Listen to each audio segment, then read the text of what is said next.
দর্শক, ডাকসু নির্বাচনের সবশেষ পরিস্থিতি জানাতে সরাসরি যুক্ত হচ্ছেন আমাদের সহকর্মী আলিমুজ্জামান সাফওয়ান। কতজন প্রার্থিতা প্রত্যাহার করেছেন, এই নিয়ে কোনো তথ্য রয়েছে কিনা আপনার কাছে? আর ক্যাম্পাসে এখন কি পরিস্থিতি বিরাজ করছে? জেসিকা, আমরা এই মুহূর্তে ঢাকা বিশ্ববিদ্যালয়ের যে চিফ রিটার্নিং অফিসার কার্যালয় রয়েছে ডাকসু নির্বাচনের, সেখানে রয়েছি এবং আজকে দুপুর 1টা পর্যন্ত প্রার্থিতা প্রত্যাহারের সময় ছিল এবং ভেতরে আসলে এখন হিসেবের কাজটি চলছে। কতজন শিক্ষার্থী এখন পর্যন্ত তাদের চূড়ান্ত প্রার্থিতা সেটি তারা প্রত্যাহার করে নিয়েছেন। এছাড়া আজকে সকাল থেকে দুটি ছাত্র সংগঠন গণমাধ্যমের সঙ্গে কথা বলেন।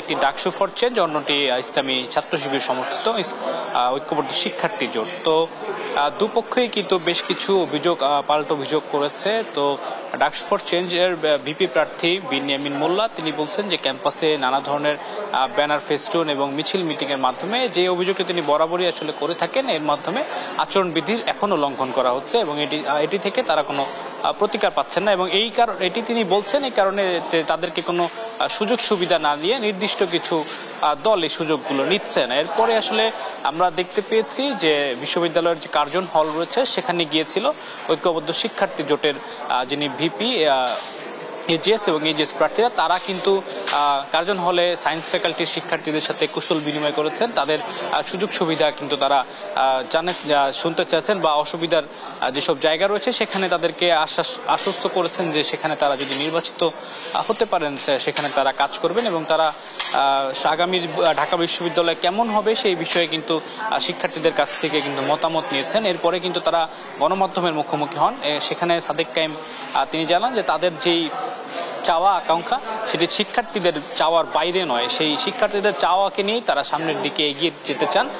এছাড়া এস এম ফরহাদ তিনি যেটি অভিযোগ করেছেন যে সোশ্যাল মিডিয়াতে এখনও কিন্তু ছাত্র শিবিরের বিরুদ্ধে সাইবার বুলিং করা হচ্ছে, বিশেষ করে নারীদের ক্ষেত্রে এই বিষয়টা তিনি জোর দিয়েছেন। এছাড়া তাদের নামে নানা ধরনের প্রোপাগান্ডা ছড়ানো হচ্ছে এমন অভিযোগ তারা করছেন। তবে সাংবাদিকদের আসলে পাল্টা প্রশ্ন ছিল যে শিবিরের বিরুদ্ধে একই অভিযোগ রয়েছে যে তারাও কিন্তু অন্যান্য দলকে এই সোশ্যাল মিডিয়াভাবে বুলিং করছে। তো সেখানে এস এম ফরহাদ তিনি যেটি বলেছেন যে শিবিরের কোনো প্রার্থীর বিরুদ্ধে বা কোনো কর্মীর বিরুদ্ধে যদি আনুষ্ঠানিক কোনো অভিযোগ থাকে সেটি কি যাতে তাদেরকে জানানো হয় সেই বিষয়ে প্রশাসন এবং একইভাবে তারাও সাংগঠনিক ব্যবস্থা নেবে। তো আমরা এখন চিফ রিটার্নিং অফিসারের কার্যালয়ে রয়েছে এবং এখান থেকে কিছুক্ষণের মধ্যে চিফ রিটার্নিং অফিসার তিনি জানিয়ে দিবেন যে এখন পর্যন্ত কতজন প্রার্থী তাদের প্রার্থিতা প্রত্যাহার করে নিয়েছেন এবং আমরা একই সাথে জানিয়ে দিতে চাই আগামীকাল কিন্তু ডাকসু নির্বাচনের যে চূড়ান্ত ভোটার তালিকা সেটি কিন্তু আপনারা জানতে পারবেন। তা আমার কাছে ডাকসু নির্বাচনের এখন পর্যন্ত এই ছিল সর্বশেষ খবর।